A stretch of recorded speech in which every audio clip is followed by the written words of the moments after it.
नमस्कार, news room live देख रहे हैं आप और मैं हूं आपके साथ चिपवन शर्मा और मेरे साथ है मेरी सहयोगी रूपाली शर्मा।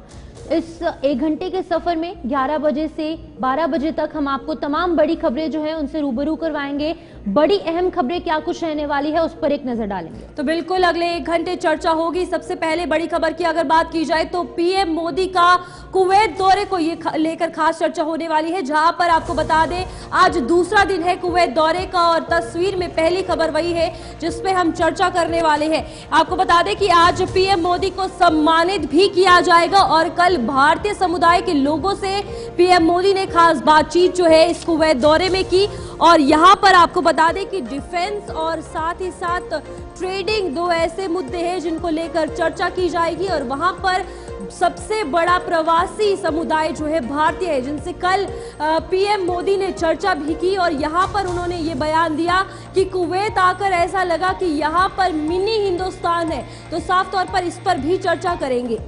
वहीं पर दूसरी बड़ी खबर से आपको रूबरू करवाएंगे, जहां पर उत्तर प्रदेश में पीसीएस प्री का आज एग्जाम होने वाला है, इसकी परीक्षा होने वाली है और 2 पालियों में यानी कि 2 शिफ्ट में ये पीसीएस प्री के एग्जाम संपन्न करवाए जाएंगे। वहीं पर परीक्षा को लेकर सुरक्षा के कड़े पुख्ता इंतजाम किए गए हैं। सीसीटीवी यानी तीसरी आंख की निगरानी के बीच में ये पूरे एग्जाम होंगे, किसी तरीके की धांधली ना हो, क्योंकि पहले हमने देखा है उत्तर प्रदेश में कुछ ऐसी परीक्षाएं हुई हैं जैसे कि यूपी यहाँ पर एसआई स्कैम भी वहां पर निकलकर सामने आया था, उसमें धांधली हुई थी।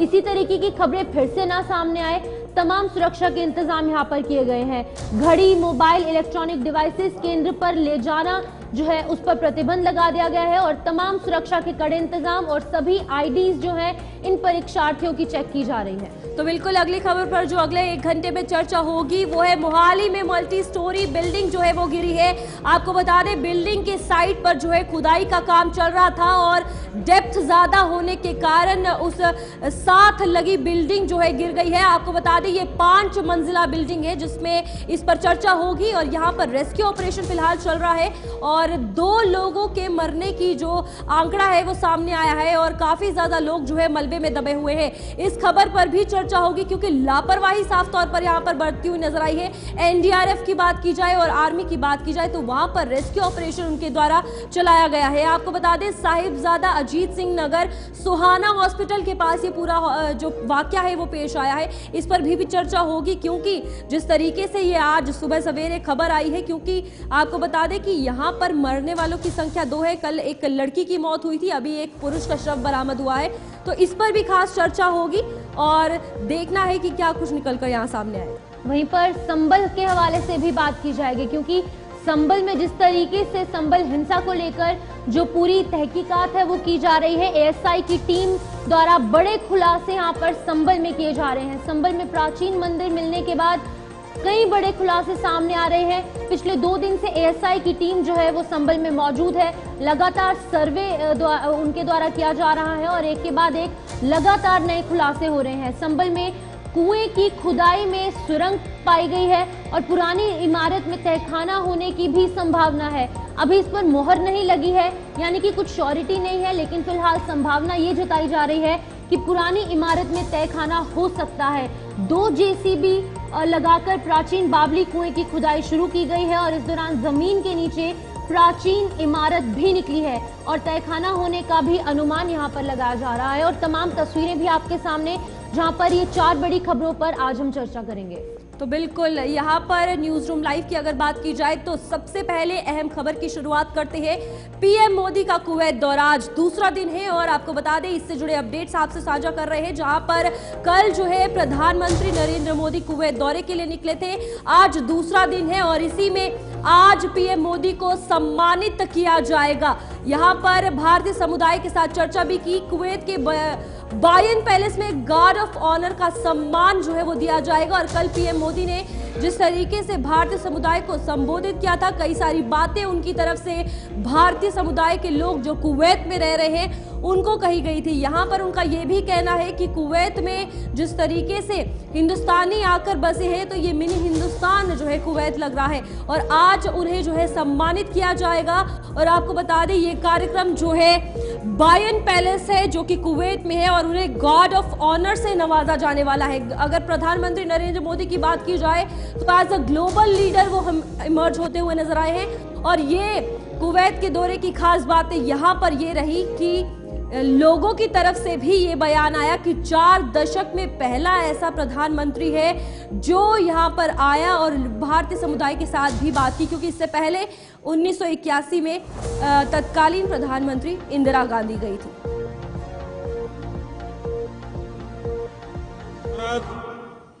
दुनिया की 5वीं सबसे बड़ी इकोनॉमी है।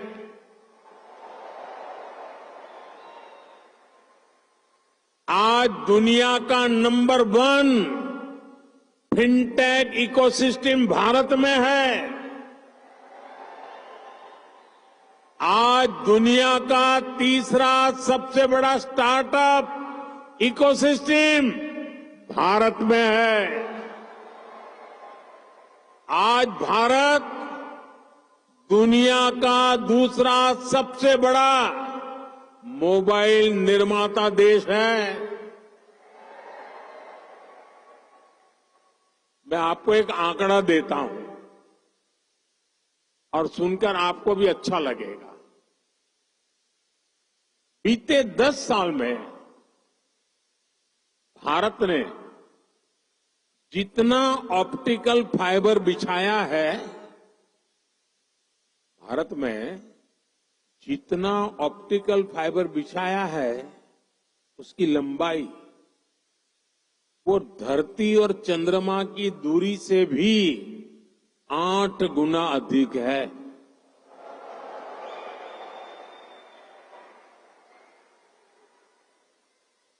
आज भारत दुनिया के सबसे डिजिटल कनेक्टेड देशों में से एक है। छोटे छोटे शहरों से लेकर गांवों तक हर भारतीय डिजिटल टूल्स का उपयोग कर रहा है। भारत में स्मार्ट डिजिटल सिस्टम अब लग्जरी नहीं बल्कि कॉमन मैन की रोजमर्रा की जिंदगी में शामिल हो गया है। भारत में चाय पीते हैं, रेहड़ी पटरी पर फल खरीदते हैं तो डिजिटली पेमेंट करते हैं। तो चलिए, हमारे साथ डिफेंस एक्सपर्ट और group captain UK Devnath join कर चुके हैं। उनसे जानने की कोशिश करेंगे आखिरकार ये दौरा कितना अहम रहने वाला है। बहुत बहुत शुक्रिया आपका हमारे साथ ज्वाइन करने के लिए, अपना कीमती समय देने के लिए।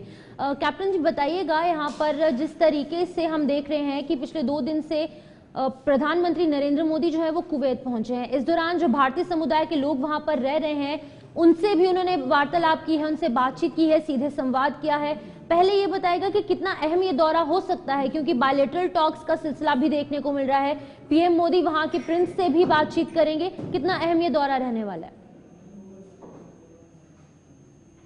भारत और कुवैत के बीच में जो रिश्ते हैं वो बहुत ही अहमियत रखते हैं, क्योंकि पश्चिम एशिया में, खासतौर से गल्फ देशों में कुवैत का काफी ज्यादा प्रभाव है। तो भारत चाहता है कि जिस तरह से पहले भी हम करते रहे हैं, भविष्य में भी पश्चिम एशिया के देशों के साथ, अरब मुल्कों के साथ, गल्फ कंट्रीज के साथ हमारा जो व्यवहार है वो और भी अच्छा और मजबूत हो। इसके लिए एक रास्ता कुवैत से होके जाता है। कुवैत में भारतीय लोग जो हैं काफी बड़ी तादाद में हैं। दर्शकों को भी सुनकर आश्चर्य होगा कि कुवैत में हर 100 लोगों में से 30 भारतीय हैं। उनके यहाँ पे जो भी ट्रेड है, इंडस्ट्री है, कच्चे तेल के कुएं हैं, रिफाइनरीज हैं, और सबसे बड़ी बात है उनका जो हेल्थ सेक्टर है उसमें चप्पे चप्पे पर आपको सिर्फ भारतीय ही नजर आएंगे। कुवैत और भारत के बीच में जो ट्रेड है वो $12 बिलियन यानी करीबन 1 लाख करोड़ डॉलर होने जा रहा है, जिसमें कि भारत का निर्यात बढ़कर $2 बिलियन से $3 बिलियन होने वाला है। तो कुवैत में भारत की रुचि इसलिए भी है क्योंकि कुवैत का एक इन्फ्लुएंस है। जितने ओआईसी देश हैं, ऑर्गेनाइजेशन ऑफ इस्लामिक कोऑपरेशन, दुनिया भर में करीबन 56 इस्लामिक देश हैं और ओआईसी में कुवैत का खासा अहमियत है और भारत चाहता है कि कुवैत के जरिए हम ओआईसी के जितने देश हैं उनके साथ बिल्कुल एक कैप्टन, यहाँ पर अगर healthy, बात की जाए जिस तरीके से डिफेंस progressive, रिलेशंस पर भी relation चर्चा बढ़ाएं। होनी है, और यहाँ पर आज अगर पीएम मोदी की बात की जाए तो ये भी बयान सामने आया इस दौरे में कि 4 दशक के बाद कोई प्रधानमंत्री आया है, तो यहाँ पर एक तरफ उनको गार्ड ऑफ ऑनर से नवाजा जाना, दूसरी तरफ इनके रिलेशंस ठीक होना और डिफेंस के हवाले से भी बात करना, भारत को कितना फायदा है और कुवैत को भी कितना फायदा इस बातचीत में नजर आएगा और इस दौरा जो सामने आया है उसमें नजर आएगा। जी हाँ, जहां तक भारत की बात है, भारत को डिफेंस क्षेत्र में कुवैत से काफी अपेक्षाएं हैं। इंडियन नेवी के जो शिप्स हैं वो उत्तरी अरब सागर में पेट्रोलिंग करते हैं, गल्फ ऑफ ओमान तक जाते हैं, कभी कभी एक्सरसाइज द्विपक्षीय दो देशों के नेवीज के बीच में एक्सरसाइज होता है तो पर्शियन गल्फ में भी जाते हैं। ऐसे में भारत को वहां पर एक ऐसे पार्टनर कंट्री की जरूरत पड़ती है जहां पे कि हमारे नेवी के शिप्स रुक सकें, रिफ्यूलिंग कर सकें, जहाज में अगर छोटा मोटा रिपेयर है वो कर सकें। तो कुवैत इसमें बहुत महत्वपूर्ण रोल अदा कर सकता है भविष्य में। एक और चीज है कि जब भारत से हमारी इंडियन एयरफोर्स के ट्रांसपोर्ट विमान या फाइटर विमान भी जब यूरोप की तरफ जाते हैं, जैसे रफाइल है, मिराज 2000 है, जब ये फ्रांस जाते हैं तो उनको बीच बीच में एक लैंडिंग फैसिलिटी चाहिए होती है जहां पर वो उतरकर रिफ्यूलिंग कर सके। तो ऐसे में गल्फ के कंट्रीज कुवैत जो हैं वो कभी कभी चाहते हैं कि भारत की जो हमारे मिराज 2000 जाते हैं फ्रांस में रिपेयर के लिए, राफेल भविष्य में जाएंगे रिपेयर ओवरऑल एंड अपग्रेड के लिए, तो वो कुवैत में जो लेकिन उनके रनवेज हैं कैप्टन, उनका जिस इस्तेमाल तरीके कर से हम सकते हैं। देख रहे हैं, इंडिया जहां जो तक है वो इंडियन आर्मी फास्टेस्ट की बात ग्रोइंग है, इकोनॉमी बन चुका है, 5वें नंबर पर इसकी इकोनॉमी आ चुकी है और प्रधानमंत्री नरेंद्र मोदी का ये भी दावा है कि इस कार्यकाल में यानी कि मोदी 3.0 जो नई सरकार आई है उसमें 3rd नंबर पर इकोनॉमी जो है वो इंडिया की पहुंच जाएगी। मिडिल ईस्ट की बात करेंगे, गल्फ कंट्रीज की बात करें, वेस्टर्न कंट्रीज की बात करें, कितना बड़ा थ्रेट इंडिया बन सकता है आने वाले वक्त में? देखिए, जहां तक मिडिल ईस्ट की बात है, भारत का वहां बहुत बड़ा पॉलिटिकल इंटरेस्ट ये है कि मिडिल ईस्ट के ज्यादातर देश जो हैं, चाहे वो सुन्नी देश हों या शिया देश हों, वो पाकिस्तान को कंट्रोल करने में, पाकिस्तान की जो आंतरिक राजनीति है उस पर इन्फ्लुएंस करने में भारत की मदद कर सकते हैं। पश्चिम की तरफ अगर हम देखें तो एक ही ऐसा मुल्क है मुस्लिम देश जिसके साथ भारत के रिलेशन आजादी के बाद से ही हमेशा तनावपूर्ण रहे हैं, वो है पाकिस्तान। बिल्कुल, पाकिस्तान को छोड़ के बाकी जितने मुस्लिम देश हैं सबके साथ हमारे रिलेशन अच्छे हैं, और तो और अफगानिस्तान में तालिबान सरकार के साथ भी हमारा एक व्यवहारिक प्रैक्टिकल रिश्ता शुरू हो गया है। ईरान के साथ भी हमारे रिश्ते ताल्लुकात हमेशा से मधुर रहे हैं। ऐसी हालत में हम चाहते हैं कि गल्फ कंट्रीज, खास तौर से कुवैत का इस्तेमाल करते हुए हम पाकिस्तान के ऊपर एक ऐसा इन्फ्लुएंस डालें कि पाकिस्तान भारत विरोधी गतिविधियों, खासतौर से कश्मीर में जो पाकिस्तान का एक एंटी भारत एजेंडा है, उसको हम कुवैत की मदद से काफी हद तक काबू में ला सकते हैं। जी बिल्कुल कैप्टन, यहाँ पर एक और सवाल उठता है, जहाँ पर इंपोर्ट एक्सपोर्ट को लेकर अगर बात की जाए, फॉरेन अफेयर्स पर तो ध्यान दिया जाता है, लेकिन यहाँ ट्रेडिंग के हवाले से क्या लगता है कि किस तरीके से फायदा जो है वो दोनों देशों को होगा, और इसके बाद आगे की ऐसी कौन सी चीजें हैं जो और रिश्ते अच्छे होते होते निकलकर सामने आ सकती है, यानी कि और ऐसे कौन से इंपॉर्टेंट टॉपिक्स होंगे जो भारत कुवैत के बीच देखे जाएंगे? जी हाँ, ट्रेड में दोनों ही देशों के बीच में काफी सारे द्विपक्षीय समझौते साइन होंगे। दोनों ही देश एक दूसरे को ऐसी सुविधा देंगे ताकि एक्सपोर्ट और इंपोर्ट में आसानी हो। MFN मोस्ट फेवर्ड नेशन का दर्जा दे सकते हैं। देखिए, कुवैत जो है वो ऐसा हब बना चुका है जैसे कि पूरब में सिंगापुर है, दुनिया भर का सामान आता है सिंगापुर, वहां से भारत में आता है जी। इस तरह से भारत के जो एक्सपोर्ट हैं वो भी भारत से कुवैत जा सकते हैं और कुवैत से दुनिया भर को एक्सपोर्ट हो सकते हैं, क्योंकि दुनिया भर के जितने व्यापारी हैं, ट्रेडर हैं, वो कुवैत में ही आते हैं भारतीय या दुनिया भर के सामानों को परख कर अपने देशों में इंपोर्ट करने के लिए। इसके अलावा कुवैत के साथ हमारे संपर्क जो है इसरो लेवल पर, हमारी जो स्पेस एजेंसी है इसरो, उसको दुनिया भर में करीबन 12 या 14 देशों में मॉनिटरिंग स्टेशन स्थापित करना है, जहां पे कि हमारे रेडार एंटीना होंगे जो कि स्पेस में भारतीय जो सैटेलाइट्स हैं उनके साथ। ठीक है कैप्टन, बहुत बहुत धन्यवाद आपका जानकारी देने के लिए और हमारे साथ जुड़ने के लिए। इसी में अगर प्रधानमंत्री नरेंद्र मोदी के कुवैत दौरे को लेकर बात की जाए तो खास ये दौरा होगा, क्योंकि यहाँ पर हर एक तत्व पर बात होगी या हर एक टॉपिक पर बात की जाएगी, जहाँ पर डिफेंस हो, ट्रेड हो या फिर और रिलेशंस को लेकर बात की जाए या फिर डिफेंस के हवाले से खास तौर पर लैंडिंग इश्यूज को लेकर बात की जाए, तो पूरा समीकरण जो है इस दौरे का बनेगा। और जिस तरीके से प्रधानमंत्री as a global leader emerge हो रहे हैं तो जाहिर सी बात है आज उन्हें गार्ड ऑफ ऑनर से सम्मानित किया जाएगा। आगे बढ़ते हैं, जहां पर बात की जाए यूपी की, तो आपको बता दें वहां पर परीक्षा जो है होने वाली है और इसको लेकर बड़ी खबर जो है सामने आ रही है। तो आपको बता दें फिलहाल यहां पर सोपोर खबर सामने आ रही है, जहां जम्मू कश्मीर में आपको बता दें कि सोपोर में सुरक्षा बलों को बड़ी कामयाबी जो है मिली है।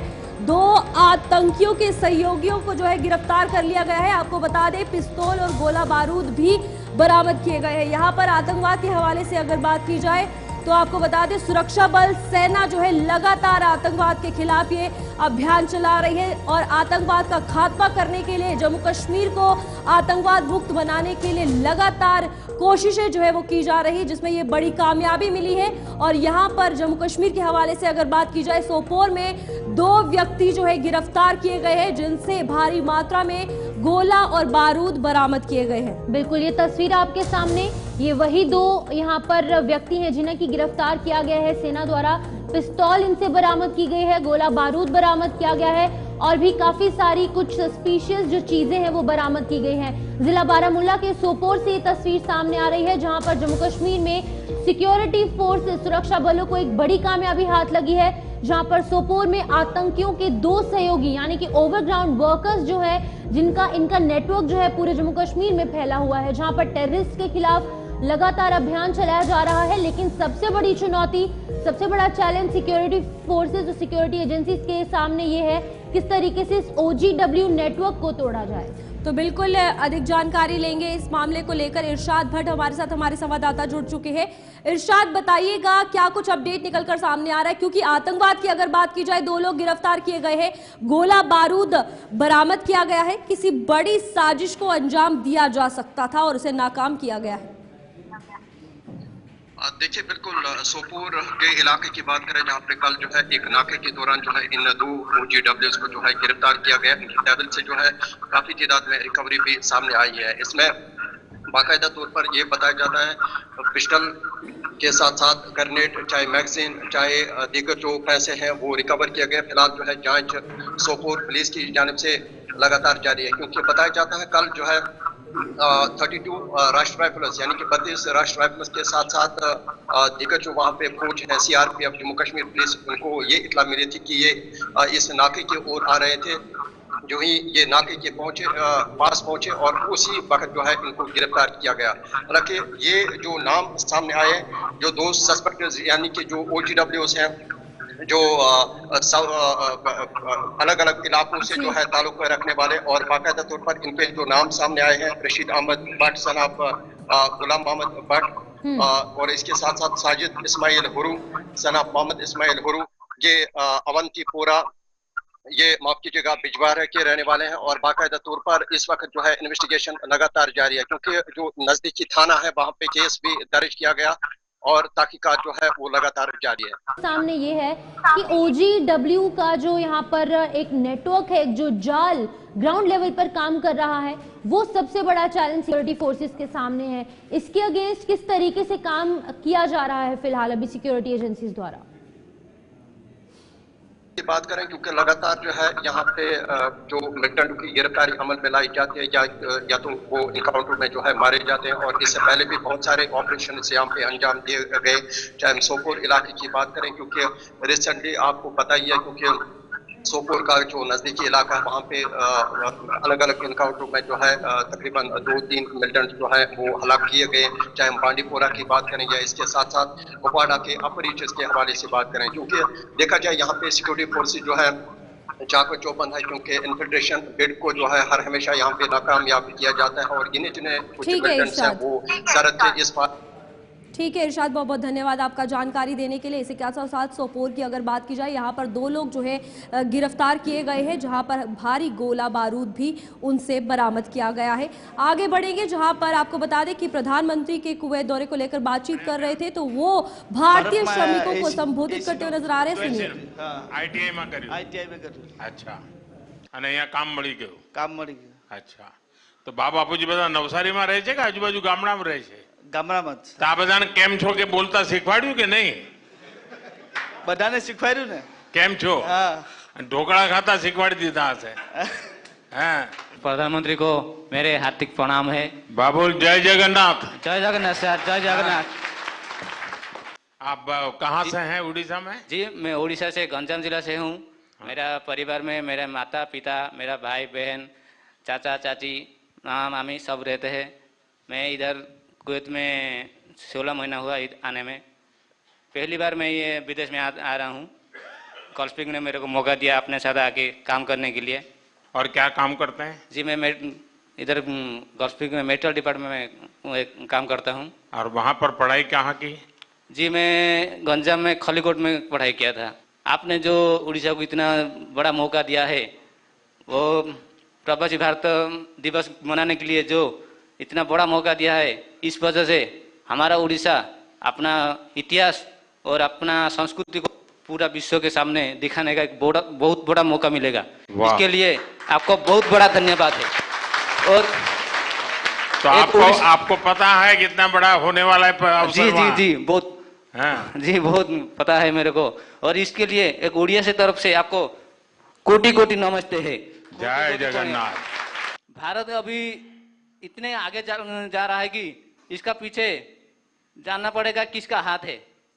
140 करोड़ देशवासियों का पसीना है, जिसके कारण देश आगे बढ़ रहा है। नहीं सर, ऐसा नहीं है। एक लीडर चाहिए। हाँ। करने के लिए एक लीडर चाहिए जो सबको लेके। आपको मालूम है आज भारत प्रगति कर रहा है, उसमें आपका भी योगदान है। आपको पता है? आपको लगता हो तो हम तो 10 साल से यहाँ आ गए, 5 साल से आ गए। हमारा क्या योगदान है? बहुत बड़ा योगदान है। आप जो लोग हर महीना 2 महीने के बाद घर जो पैसे भेजते हैं ना, जी, आज वो हमारे श्रमिक बंधु, हमारे प्रोफेशनल्स जो विदेशों में रहते हैं, वो जो पैसे अपने परिवार को भेजते हैं ना, वो भेजने का अमाउंट जो है, दुनिया में हम टॉप पर आ गए अब। तो ये आपका योगदान है, जिसके कारण देश प्रगति कर रहा है। तो इसलिए आप कहीं पर भी हैं, लेकिन आपके जो पसीने का पैसा वहां पहुंचता है ना, तो वहां की प्रगति में उसकी भी महक होती है। कहां से हो? यूपी से, गोरखपुर से सर। गोरखपुर से? कुशीनगर जिले से सर। कुशीनगर से जी। घर में आपको तो एयरपोर्ट मिल गया है? जी सर, एयरपोर्ट मिल गया है। इंटरनेशनल एयरपोर्ट मिल गया है। एयरपोर्ट मिल गया है, 4 लेन हाईवे मिल गया है। चाहते हैं कि पूरा भारत आगे जाए, पूरे भारत के बच्चे का सोच बढ़े, विचार बढ़े, ताकि आगे हमारे इंटरनेशनल लेवल पे वो काम कर सके, चाहे दुनिया हो चाहे अपने देश के लिए ऐसे ही नाम रोशन करे। जैसे चंद्रमा पे अपने इसरो के लिए भेजा गया था सर, चंद्रयान 3 लॉन्च हुआ, सफल हुआ। ऐसे ही हम चाहते हैं कि हर अपने देश का चंद्रयान का जब सफलता मिली तो आप लोग क्या कर रहे थे? हैं, यहाँ खुशी मना रहे थे? जी सर। हैं सब लोग। और सर हम चाहते हैं कि जैसे अपना कुंभ का मेले की बात करें सर, तो मैं चाहता हूं कि अपने माता पिता जी को इस कुंभ में शामिल करें हम, क्योंकि ये 12 साल के बाद मौका मिला है और हम तो नहीं जा सकते हैं सर, लेकिन हम चाहते हैं कि अपने माता पिता जी को शामिल करें ताकि आपको भी दुआ मिल सके सर। यहाँ पे हाईलाइट हम देख रहे होंगे सर, क्योंकि हम बोल चुके हैं कि आज घर में बता दिया था। जी सर, बता दिए हैं। तो आज भी सब घर में टीवी पर बैठे होंगे। जी सर। और सबसे बड़ी बात की सर, राम मंदिर जो कभी जीवन में हम लोगों ने नहीं सोचा था कि वो दर्शाएंगे आप, लेकिन तभी ना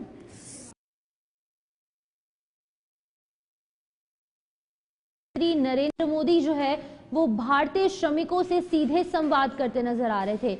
इसी बीच अगली बड़ी खबर से रूबरू करवाएंगे, जहां पर उत्तर प्रदेश से अगली बड़ी खबर, आज पीसीएस प्री की परीक्षा उत्तर प्रदेश में होने वाली है। कर तमाम इंतजाम हो चुके हैं। 2 शिफ्ट में आज एग्जाम होंगे और सुरक्षा के कड़े इंतजाम जो है वो पूरे उत्तर प्रदेश में किए गए हैं। 2 अलग अलग शिफ्ट, यानी कि एक मॉर्निंग शिफ्ट और एक इवनिंग शिफ्ट, 2 शिफ्टों में ये एग्जाम होने वाले हैं। और तस्वीरों में आप देख सकते हैं किस तरीके से सुरक्षा के कड़े इंतजाम, जहां पर एग्जामिनेशन सेंटर जो हॉल है उसके बाहर भी कड़े इंतजाम यहाँ पर देखने को मिल रहे हैं। जो यहाँ पर परीक्षार्थी चेक की जा रही हैं। और अगर हम बात करेंगे घड़ियों की, मोबाइल फोन्स की या फिर अन्य जो भी इलेक्ट्रॉनिक डिवाइसेस है उनको अंदर ले जाने में सख्त मनाही यहाँ पर की गई है।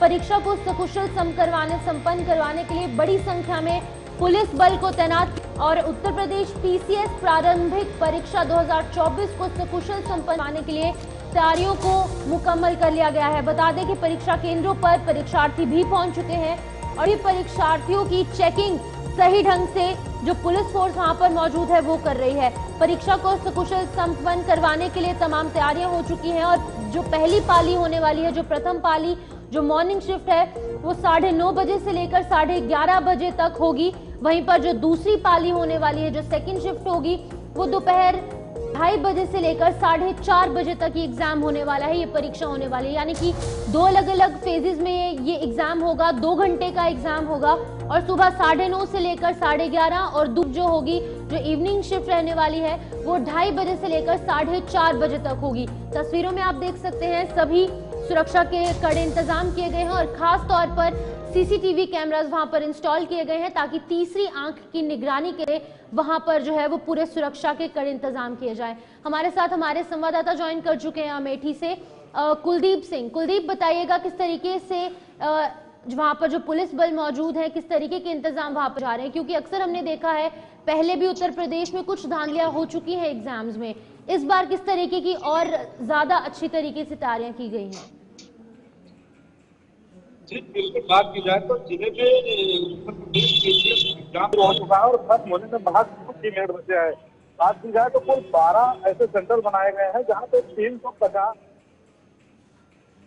तो बिल्कुल आपको बता दें यहाँ पर परीक्षा और पूरी तैयारियां जो है वो कर ली गई है और यहाँ पर 75 जिलों में ये एग्जाम सेंटर्स जो है वो बनाए गए हैं और तस्वीरें आपके सामने हैं जहाँ सुबह सवेरे से ही शिफ्ट जो है वो शुरू हो चुकी है। प्रॉपर चेकिंग जो है वो की जा रही है। यहाँ पर सबसे बड़ी बात यह है 1331 एग्जाम सेंटर्स बनाए गए हैं। सोनू हमारे साथ जुड़ चुके हैं। सोनू, बताइएगा परीक्षाओं को लेकर कुछ तैयारियां की गई है, क्योंकि 1331 सेंटर्स है तो सब में सुरक्षा तैयारियां ताकि किसी तरीके की चीटिंग ना हो, किस तरीके से की गई? बिल्कुल, देखिए रूपाली, लोक सेवा आयोग के इतिहास में पहली बार जो है उत्तर प्रदेश के सभी जिलों में इस परीक्षा का आयोजन किया जा रहा है। इसमें 1331 परीक्षा केंद्र बनाए गए हैं और यहाँ 5,76,154 जो अभ्यर्थी हैं वो आज परीक्षा देंगे। पीसीएस परीक्षा है उसमें सुबह 9:30 बजे से परीक्षा शुरू हो चुकी है और जो पहली पाली है, पहला फेज है, वो परीक्षा अब कुछ ही देर में समाप्त हो जाएगी। 11:30 परीक्षा होगी, इसमें सामान्य अध्याय की परीक्षा। दूसरे फेज की बात करें तो दूसरा फेज 2:30 बजे शुरू होगा और 4:30 बजे तक दूसरे फेज की परीक्षा होनी है। इसमें सीसेट का एग्जाम होगा। तो आज जो है पीसीएस प्री का जो एग्जाम है उत्तर प्रदेश के सभी 75 जिलों में, जिसको लेकर बेहद कड़े इंतजाम किए गए, क्योंकि लोक सेवा आयोग और प्रशासन के पास कड़ी चुनौती थी। आरओ परीक्षा में पेपर लीक के बाद सबसे बड़ी जो परीक्षा है वो आज उत्तर प्रदेश के अंदर हो रही है और इसको लेकर कहीं ना कहीं जिस तरह से कड़े इंतजाम किए गए, परीक्षा केंद्रों पर कड़ी चेकिंग, मजिस्ट्रेट, जोनल मजिस्ट्रेट और नोडल सभी परीक्षा केंद्रों का जायजा ले रहे थे और अब सभी परीक्षा केंद्रों पर कड़े इंतजाम जो है सुरक्षा में किए गए थे। पहली पाली जो है वो खत्म होने वाली है, 11:30 ऑलमोस्ट बज चुके हैं। कुछ ही मिनटों में परीक्षार्थी जो है वो अब केंद्रों से बाहर आ जाएंगे। दूसरी पाली को लेकर किस तरीके से इंतजाम है और अब पहली पाली में किस तरीके की तस्वीरें सामने आई थी? बिल्कुल, देखिए शिवपन, पहली की परीक्षा जो है कुछ ही मिनट में अब जो है समाप्त होने वाली है। अभी तक जो है वो परीक्षा शांतिपूर्ण ढंग से चल रही है, लेकिन अब जो दूसरी पाली है वो 2:30 बजे शुरू होगी। उसको लेकर भी कड़े इंतजाम प्रशासन की ओर से किए गए हैं और 3 रंग की OMR सीट जो है वो अभ्यर्थियों को दी गई है, जिसमें जो गुलाबी रंग की OMR सीट है वो आयोग को जाएगी और इसमें हरे रंग की जो OMR सीट है वो नोडल अधिकारी जो है कोषागार में संरक्षित करेंगे और नीले रंग की जो OMR शीट है वो अभ्यर्थी अपने साथ ले जाएंगे। तो कड़े इंतजाम और जिस तरह से सुरक्षा केंद्रों पर पहले से जो अभ्यर्थी पहुंच रहे हैं उनकी चेकिंग की जा रही है, कोई भी इलेक्ट्रॉनिक सामान, मोबाइल, घड़ी या फिर तक जो है छात्राएं जो है महिला अभ्यर्थी उनसे निकलवा ली गई। तो साफ तौर पर प्रशासन बेहद सजग है, इसको लेकर पिछले कई दिनों से तैयारी चल रही थी कि कहीं भी। कुलदीप भी हमारे साथ जुड़ चुकी, जानकारी लेंगे कि किस तरीके का वहां पर माहौल है। कुलदीप पे किस तरीके की तैयारियां हैं और इस बार परीक्षा की अगर बात की जाए तो ट्रांसपेरेंसी कितनी ज्यादा जरूरी है? जी बिल्कुल, बात की जाए तो अमेठी में रूपाली जो है पहली पाली की परीक्षा समाप्त होने में अब चंद मिनट ही बाकी हैं। सुरक्षा के व्यापक इंतजाम है। सेक्टर मजिस्ट्रेट, जोनल मजिस्ट्रेट लगातार क्षेत्र में भ्रमण कर रहे हैं और परीक्षा केंद्रों के बाहर भी भारी संख्या में पुलिस बल तैनात है। परीक्षार्थी जब परीक्षा केंद्रों के अंदर प्रवेश कर रहे थे तो उनकी गहन छानबीन की गई है और इलेक्ट्रॉनिक उपकरण, मोबाइल, ब्लूटूथ, ऐसे कई सामान है जिनको पूरी तरीके से प्रबंधित किया गया है। तो जाहिर सी बात है, सुरक्षा को लेकर कोई भी चूक नहीं की जा रही है और पूर्व में जिस तरह से परीक्षाएं लीक हुई हैं उसको लेकर भी प्रशासन सजग है और अमेठी के डीएम और एसपी खुद लगातार क्षेत्र में भ्रमण कर रहे हैं। कुल जनपद में 12 ऐसे परीक्षा केंद्र बनाए गए हैं जहां पर PCS का एग्जाम चल रहा है। तो लगातार देखा जाए तो अधिकारी जनपद के भ्रमणशील हैं और परीक्षा केंद्रों के बाहर भारी संख्या में या ये कहें कि पर्याप्त मात्रा में पुलिस बल या और मजिस्ट्रेट जैसे कई अधिकारी मौजूद हैं जो लगातार निगरानी परीक्षा केंद्रों पर बनाए हैं कि कहीं से भी कोई चूक होनी ना पाए और परीक्षा को सकुशल और ट्रांसपेरेंसी के साथ संपन्न कराई जाए। ठीक है कुलदीप, बहुत बहुत शुक्रिया तमाम जानकारी देने के लिए। अमेठी से कुलदीप यहाँ पर अपडेट कर रहे थे किस तरीके से परीक्षा के कड़े इंतजाम के। पंजाब से बड़ी खबर, मोहाली में मल्टी स्टोरी बिल्डिंग में एक हादसा हुआ है जहां पर हादसे में मृतकों की संख्या अब 2 पहुंच चुकी है। इस हादसे पर पंजाब के सीएम भगवंत सिंह मान ने भी गहरा दुख व्यक्त किया है। सीएम ने फोन पर अफसरों से जानकारी ली है, वार्तालाप किया है, बातचीत की है और इसी बीच पंजाब के मोहाली में एक मल्टी स्टोरी बिल्डिंग जो है वो गिर जाती है जिसकी वजह से कई लोग इसके मलबे के नीचे फंस जाते हैं। लेकिन अभी फिलहाल मृतकों की संख्या 2 है, काफी ज्यादा लोग घायल हुए हैं, ये संख्या बढ़ सकती है। लेकिन फिलहाल सीएम भगवंत सिंह मान जो है उन्होंने कड़ा संज्ञान इस पूरे मामले में लिया है।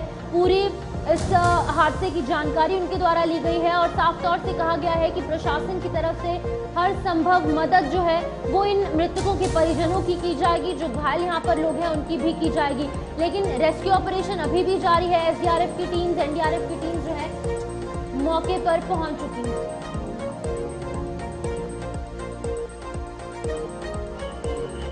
मोहाली के एक गांव सुहाना के अंदर बीती दिन बिल्डिंग गिरने से हुए हादसे में अब तक 2 लोगों की जान जा चुकी है।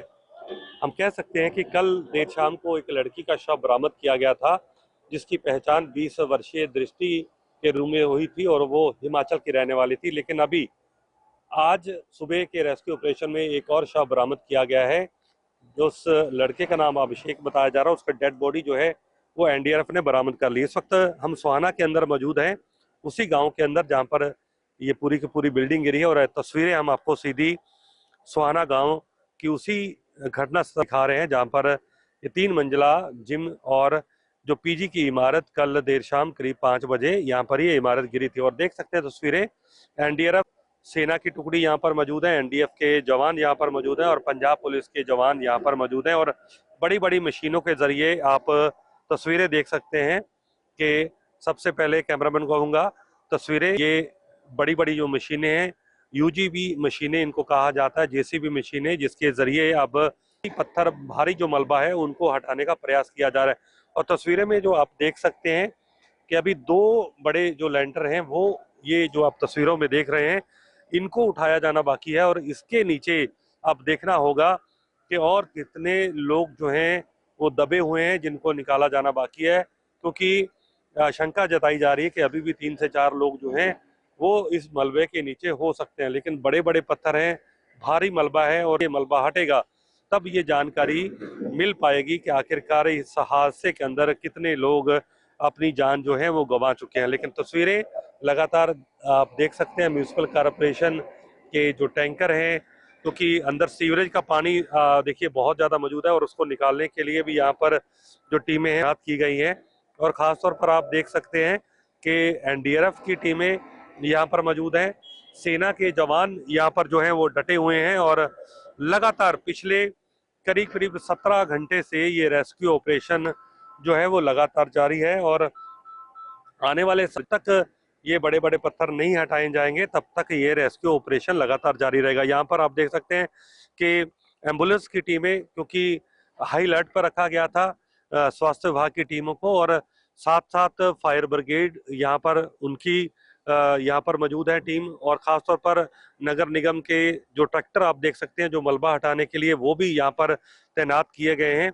और इससे पहले एम्बुलेंस जा चुकी है क्योंकि शव बरामद किया गया था अभिषेक नामक लड़के का, वो अंबाला का रहने वाला है बताया जा रहा है, उसका शव बरामद किया। लेकिन अब एक बार फिर रेस्क्यू जो है वो तेजी से शुरू कर दिया गया है। बड़ी मशीनें यहाँ पर लगी हुई हैं, तस्वीरें आप देख सकते हैं। कल करीब 5 बजे के आसपास ये हादसा हुआ था और देर रात को इस घटना को लेकर मोहाली पुलिस ने जो जिम के मालिक हैं 2 भाई, उनके खिलाफ एफआईआर जो है धारा 105 के तहत जो है वो एफआईआर भी दर्ज कर ली है और आगे की कार्रवाई कहीं ना कहीं अब की जा रही है।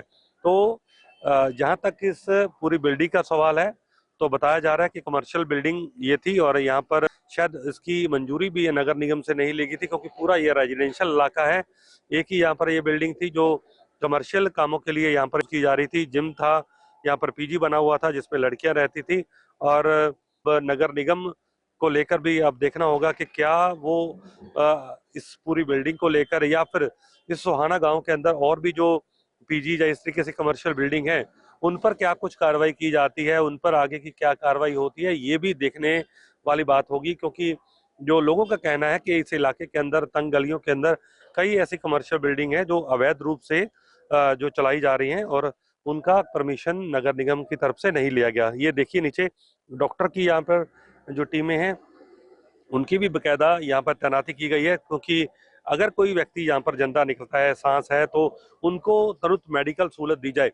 तो यहाँ पर आप देख सकते हैं एडवांस क्रिटिकल लाइफ सपोर्ट यानी कि यहाँ पर आईसीयू की जो एम्बुलेंस है उसको भी तैनात यहाँ पर कर दिया गया है ताकि अगर कोई व्यक्ति यहाँ पर जिसकी सांसें चल रही होंगी तो तुरंत उसको आईसीयू की प्रॉपर जो सपोर्ट है वो मौके पर दी जा सके।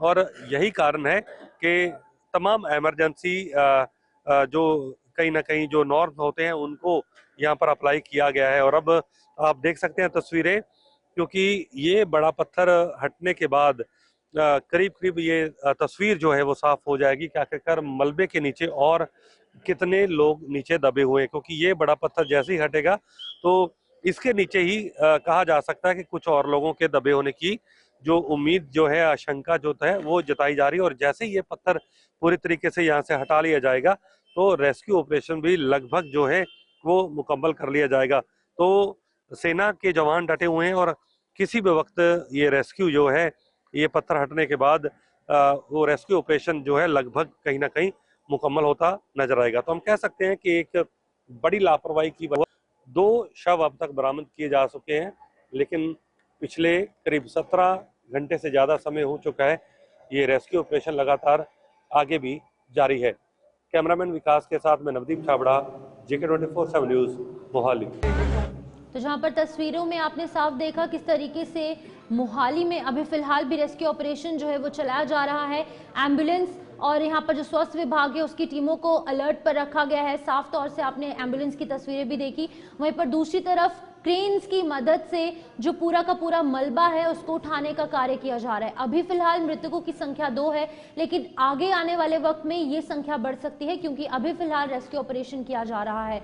आगे बढ़ जाएंगे, बात संबल की भी होगी जहां पर ASI की टीम का संबल का सर्वे जो है वो आज भी देखने को मिल रहा है। आज तीसरा दिन है और संबल में प्राचीन मंदिर मिलने के बाद बड़े खुलासे भी सामने आए हैं। बता दें कि एक बार फिर से यहाँ पर लगातार जो खुलासे सामने आए हैं ये निकलकर सामने आया है कि संबल में कुएं की खुदाई में एक सुरंग मिल चुकी है और इस सुरंग में क्या कुछ मिला है वो भी बताएंगे। लेकिन फिलहाल पुरानी इमारत में तहखाना होने की भी संभावना जताई जा रही है। प्राचीन मंदिर मिलने के बाद बड़े खुलासे, जहां पर एक कुएं की खुदाई हुई थी उसमें से अलग अलग मूर्तियां, खंडित मूर्तियां जो है वो प्राप्त की गई थी, जिसके बाद आज ASI की टीम का तीसरे दिन भी ये निरीक्षण, ये सर्वे जो है संबल में जारी है।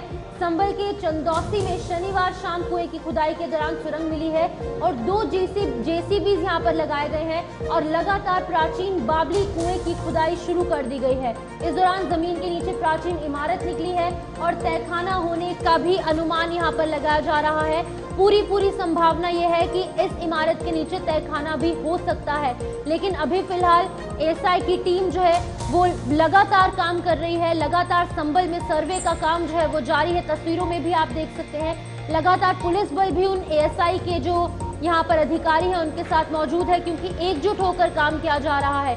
ये संभल मुद्दा लगातार गर्माता जा रहा है और इस पूरे मुद्दे में लगातार जो नए खुलासे हैं वो भी होते नजर आ रहे हैं। विजेंद्र सिंह हमारे साथ ज्वाइन कर चुके हैं, हमारे संवाददाता सीधे संभल से ग्राउंड जीरो से।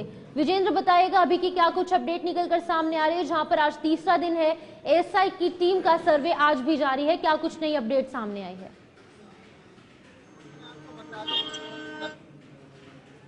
विजेंद्र, आप सुन पा रहे हैं? मंदिर का मामला था। हाँ, मुझे आवाज आ रही है। जी बताइएगा। हेलो, मैं आपको बता दूं 14 दिसंबर के बाद जिस दिन से शिव प्राचीन मंदिर का मामला सामने आया था, उसी दिन से लगातार संबल प्रशासन खुलासे पर खुलासे 3 स्थलों को लेकर कर रहा है। कूपों का खुलासा हो या मंदिर का खुलासा हो, भगवान कार्तिकेय का खुलासा या फिर राधा रानी मंदिर का मामला करातरीन में आओ। अब आपको बता दें चंदौसी में यह मामला लक्ष्मणगंज में सामने आया है, जहाँ पर बावली कुएं नाम से ये 3 जो स्थान है लगातार यहाँ से कल से खुदाई चल रही है और एएसआई की टीम भी लगातार संभल में गोपनीयता बरतते हुए अपना काम कर रही है और 3 स्थलों पे जो कार्बन डेटिंग है उसको लगातार की जा रही है। यहाँ पर विजेंद्र, आपकी आवाज साफ नहीं आ रही है, एक बार दोबारा से चेक कीजिएगा क्योंकि कनेक्शन जो है वो ठीक नहीं है। यहाँ पर फिलहाल आप देखिए तस्वीरें आपके सामने है, जहाँ पर कुएं की बात की जाए तो यहाँ पर भी लगातार एएसआई जो है वहाँ पहुंची, सर्वे जो है किया जा रहा है। आपको बता दें आज जिले के कलेक्टर जो है वहां पर इंस्पेक्शन के लिए पहुंचेंगे और यहां पर सुरंग और बावड़ी जो है वो भी मिली है। विजेंद्र एक बार फिर से हमारे साथ जुड़ चुके हैं। विजेंद्र, दोबारा से विस्तार से बताइएगा जो एएसआई का सर्वे चल रहा है और यहां पर खुलासे पे खुलासे हो रहे हैं। में एएसआई की टीम जो है लेटर लिखा गया था और एएसआई की टीम भी 3 दिन से लगातार संभल में है और गोपनीयता बरतते हुए जो तीर्थ स्थल है उनका सर्वे किया जा रहा है। कार्बन डेटिंग हो रही है, चाहे वो अमृत कूप हो, कृष्ण कूप हो, कल्की मंदिर हो या फिर शिव प्राचीन कार्तिकेय और पार्वती मंदिर हो या सरातरीन में राधा रानी मंदिर हो। लेकिन लक्ष्मणगंज में मामला सामने आया है, जहाँ पर बावली कुएं नाम से प्रसिद्ध ये स्थान, यहाँ पर खुदाई हो रही है। 4 कमरे नुमा यहाँ पर एक बिल दे रही है, जो 4 कमरे नुमा जगह है वो अंदर निकली है, क्योंकि यहाँ के जो राजस्व लेखपाल थे उन्होंने जिला अधिकारी को अवगत कराया था। 253 नंबर ये गाटा संख्या है कि यहाँ पर तीर्थ तालाब बताया जा रहा है। तालाब की खुदाई के अंदर तहखाना हो सकता है, लेकिन खुदाई चल रही है, अभी खुदाई बरकरार जा रही है। अधिकारी जो है वो वहां पर मौजूद है, तो लगातार इस चीज में लगे हुए हैं और सुरंग भी बताई जा रही है। मैं आपको बता दूं जब संभल पृथ्वीराज चौहान की राजधानी हुआ करता था तो जो बुजुर्ग थे उनका कहना था कि पृथ्वीराज चौहान सुरंग के रास्ते दिल्ली पहुंचे, लेकिन वो बात कितनी सही है अब देखने में ही आएगा जब खुदाई बरकरार चलेगी। लेकिन संभल प्रशासन लगातार इस पर कार्रवाई कर रहा है। ठीक है विजेंद्र, बहुत-बहुत शुक्रिया तमाम जानकारी देने के लिए। विजेंद्र यहाँ पर लगातार अपडेट कर रहे थे। संभल में एएसआई की जो टीम है अभी भी मौके का निरीक्षण कर रही है, पूरे इलाके का निरीक्षण कर रही है, मौके पर मौजूद है और पुलिस बल भी उनके साथ वहां पर पहुंचे हैं, क्योंकि इंतजाम होना काफी अहम है। क्योंकि हमने देखा था कि संभल में हिंसा जो है वो इसी एएसआई की टीम के सर्वे के दौरान देखने को मिली थी। 4 से 5 लोगों की जान भी गंवानी पड़ी थी। लेकिन इसी बीच आगे बढ़ जाएंगे, जहां पर अगली बड़ी खबर की जानकारी आपको देंगे। तो बिल्कुल आपको बता दें इसी में दिल्ली शराब घोटाला केस में केजरीवाल की मुश्किलें जो है वो बढ़ती हुई नजर आ रही है। केजरीवाल के खिलाफ केस जो है वो चलाया जाएगा।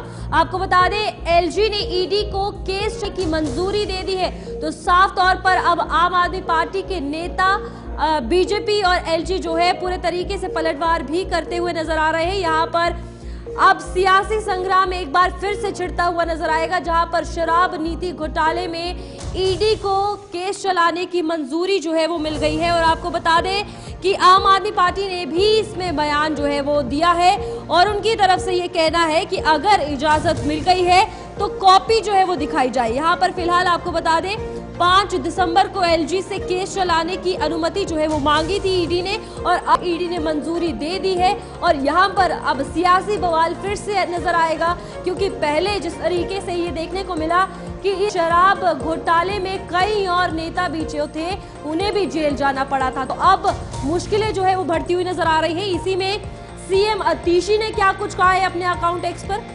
देखिए। तो आपको बता दें कि आतिशी जो कि सीएम है दिल्ली की, अभी फिलहाल वो सीएम है, उन्होंने एक्स पर पोस्ट कर कहा है कि अगर एलजी साहब ने अरविंद केजरीवाल जी के खिलाफ मुकदमा चलाने की मंजूरी दी है तो ईडी यानी कि एनफोर्समेंट डायरेक्टरेट प्रवर्तन निदेशालय को मंजूरी की कॉपी सार्वजनिक करने में क्या दिक्कत है।